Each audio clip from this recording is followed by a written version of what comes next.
वक्त के साथ कई वर्षों में ड्रोन्स विकसित हुए हैं और परफेक्ट फ्लाइंग मशीन बन गए हैं। ड्रोन्स को इस तरह से क्यों डिजाइन किया गया है जैसे कि वे आज हैं? वे इतनी तेजी से आगे बढ़ने में इतने कुशल क्यों हैं? इस वीडियो में हम ड्रोन के मैकेनिकल डिजाइन एस्पेक्ट्स के साथ साथ इसके electronic controller, sensor, intelligent algorithms और यहाँ तक कि सैटेलाइट टेक्नोलॉजी के बारे में जानेंगे।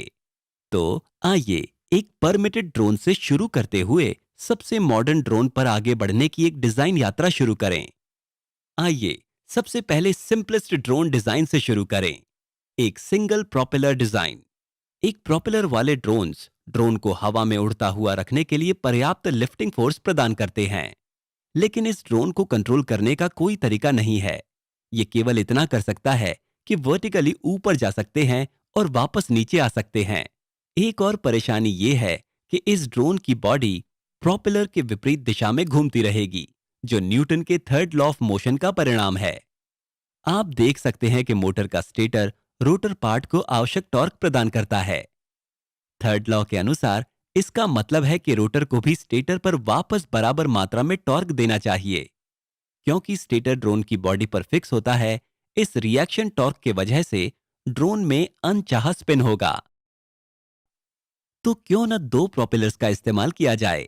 ये निश्चित रूप से एक पॉसिबिलिटी है और 00 रोबोटिक्स नाम की कंपनी ने इस तरह के ड्रोन को विकसित करने का गंभीर प्रयास किया है। प्रोपेलर की संख्या जितनी कम होगी, ड्रोन उतनी ही कम एनर्जी कंज्यूम करेगा और उतनी ही देर तक वो हवा में रह सकेगा। हालांकि मुख्य परेशानी ये है कि ड्रोन को हाई स्पीड से उड़ान भरने के लिए मैनिपुलेट करने और तेज शार्प टर्न्स लेने के लिए उच्च लेवल की कंट्रोल एक्यूरेसी और स्टेबिलिटी की आवश्यकता होती है। हम आशा करते हैं कि कंट्रोल एल्गोरिथम्स की प्रगति की वजह से दो प्रोपेलर वाले ड्रोन्स एक दिन अच्छी स्टेबिलिटी प्राप्त करेंगे। आप देख सकते हैं कि दो प्रोपेलर वाले डिजाइन के ब्लेड्स ऑपोजिट डायरेक्शंस में घूमते हैं। इस तरह मोटर का रिएक्शन टॉर्क रुक जाता है और अनचाहे बॉडी स्पिन से बचा जा सकता है। तीन प्रोपेलर वाले डिजाइन्स बहुत ही कम इस्तेमाल किए जाते हैं। इस प्रकार के ड्रोन के साथ मुख्य परेशानी मोटर का रिएक्शन टॉर्क और जायरोस्कोपिक प्रिसिजन है। इन दोनों से डिजाइन और एल्गोरिथम्स में अनावश्यक कॉम्प्लिकेशंस पैदा होते हैं। अगले वेरिएशन में चार प्रोपेलर वाले ड्रोन या क्वाडकॉप्टर्स हैं, जो आमतौर पर एच आकार या एक्स आकार के होते हैं। आइए अब क्वाडकॉप्टर्स के दिलचस्प फोर्स डायनेमिक्स को समझकर ये देखते हैं कि ये कैसे मैन्यूवर करते हैं। हॉवरिंग प्राप्त करने के लिए ऑपरेटर को केवल ये सुनिश्चित करना होगा कि ड्रोन का वजन प्रोपेलर द्वारा उत्पादित थ्रस्ट से एग्जैक्टली बैलेंस्ड हो। आप सुंदर एयरफॉयल आकार देख सकते हैं जो प्रोपेलर लिफ्टिंग फोर्स उत्पन्न करने के लिए इस्तेमाल करते हैं। फॉरवर्ड मोशन पाने के लिए आगे के प्रोपेलर की स्पीड धीमी हो जाती है और उसी समय पीछे के प्रोपेलर्स तेज हो जाते हैं। इस वजह से पिच मोशन होगा। अब प्रोपेलर की स्पीड को एक जैसा बनाकर सभी फोर्स वैल्यूज को एक जैसा बनाएं। यहां मान लीजिए कि आपने परिणाम स्वरूप आए प्रोपेलर फोर्सेस के वर्टिकल कंपोनेंट को ड्रोन के वजन के साथ बैलेंस किया है। इसके बावजूद भी अनबैलेंस्ड हॉरिजॉन्टल फोर्स होता है जो ड्रोन को आगे की ओर ले जाता है। ड्रोन के रोल मूवमेंट को इन्फोर्स करने के लिए इसी तरह की टेक्निक का उपयोग किया जाता है। सीधे शब्दों में कहें, ये मूवमेंट प्रोपेलर्स के लेफ्ट और राइट पेयर्स में इम्बैलेंस्ड लिफ्ट फोर्स बनाकर किया जाता है। एक क्वाडकॉप्टर का यॉ मोशन एक अनोखे तरीके से हासिल किया जाता है।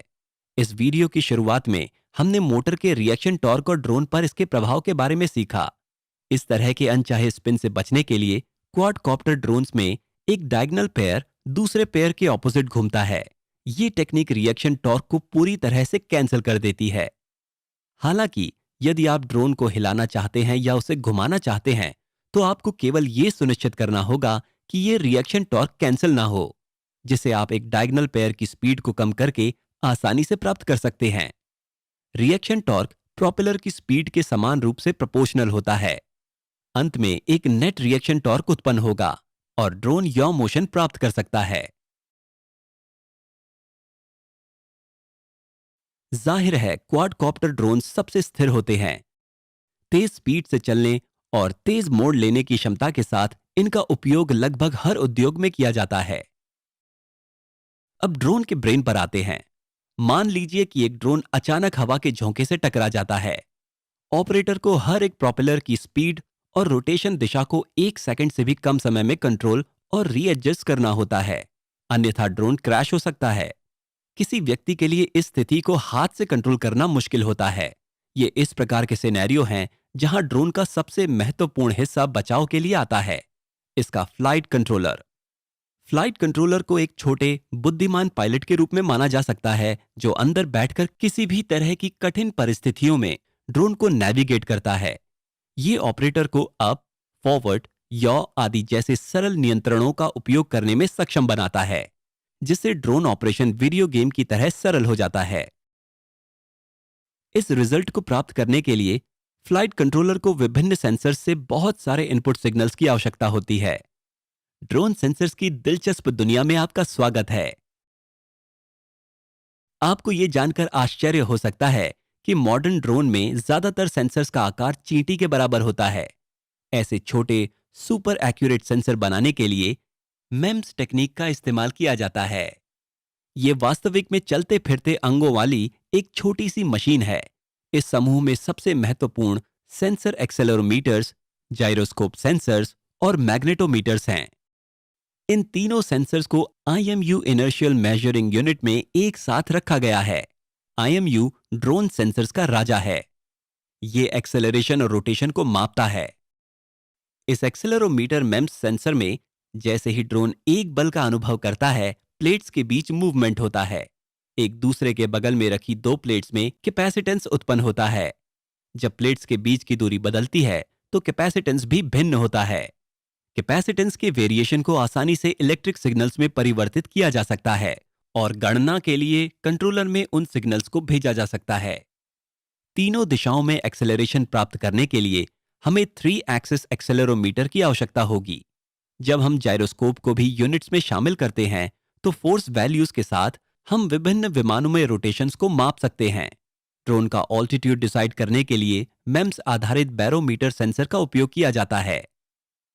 अब फ्लाइट कंट्रोलर या प्रोसेसर को सही निर्णय लेने के लिए इन सेंसर्स द्वारा एकत्रित सभी संकेतों का सही उपयोग करना चाहिए। हालांकि प्रोसेसर वाले हिस्से में जाने से पहले हम कैसे सुनिश्चित कर सकते हैं कि सेंसर द्वारा उत्पादित सिग्नल्स बिल्कुल एक्यूरेट हैं? उदाहरण के लिए, शोर सेंसर की एक्यूरेसी को प्रभावित कर सकता है। शोर के कुछ कारण हैं, जैसे कि डिफेक्ट्स, ड्रोन प्रोपेलर के मैकेनिकल वाइब्रेशंस द्वारा हस्तक्षेप और मैग्नेटिक हस्तक्षेप। मॉडर्न ड्रोन इस समस्या को दूर करने के लिए सेंसर फ्यूजन नामक टेक्निक का उपयोग करते हैं। उदाहरण के लिए, IMU के साथ एक GPS सेंसर इस ड्रोन के ऑल्टीट्यूड की जानकारी प्रदान कर सकता है। हालांकि हम इस माप को सुपर एक्यूरेट बना सकते हैं यदि हम इसमें रेडार टेक्निक का उपयोग करते हैं। ये सेंसर फ्यूजन है। अधिक सटीक मेजरमेंट उत्पन्न करने के लिए अलग अलग तरह के सेंसर्स एक साथ काम करते हैं। इन एक्यूरेट सिग्नल्स के साथ हम ड्रोन के निर्णय लेने वाले हिस्से में प्रवेश कर सकते हैं। कंट्रोल सिस्टम पार्ट, जिसमें कंट्रोल लॉजिक शामिल है। कंट्रोल लॉजिक वो एल्गोरिथम है जो गलतियों को और कम करता है और निर्णय लेता है। ऐसा ही एक एल्गोरिथम है कैलमन फिल्टर। KF एल्गोरिथम ड्रोन की स्थिति जानने के लिए पास्ट और प्रेजेंट दोनों डाटास को पढ़ता है और GPS नेविगेशन जैसे घर वापस जाने के लिए या ऐसे किसी भी मामले में इसके लॉजिक का उपयोग करता है, या अभी इस मामले में हवा के विनाशकारी प्रभाव के बाद ड्रोन को स्थिर करने में।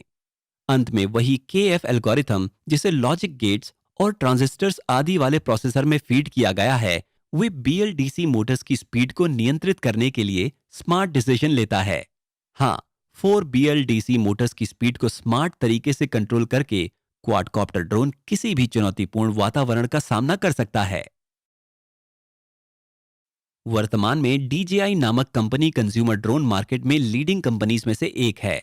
वे सेंसर आउटपुट में गलतियों को कम करने के लिए वाइब्रेशन डैम्पिंग सिस्टम और अधिक विश्वसनीय आउटपुट के लिए advanced flight control algorithms dual IMUs का उपयोग करते हैं।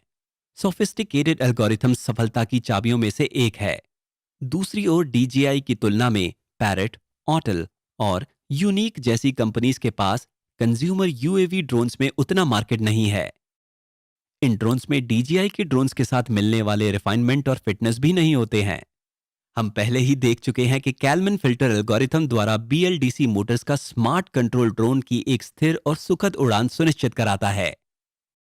इन BLDC मोटर्स द्वारा इस्तेमाल में आने वाली आवश्यक बिजली, इलेक्ट्रॉनिक सर्किट एंटेना और सेंसर की आपूर्ति लिथियम आयन बैटरी द्वारा की जाती है। ड्रोन सामान्य रेडियो फ्रीक्वेंसी टेक्निक का उपयोग करके यूजर से कंट्रोल सिग्नल्स प्राप्त करता है। कंज्यूमर ड्रोन के लिए कम्युनिकेशन रेंज 1 से 2 किलोमीटर के बीच हो सकती है।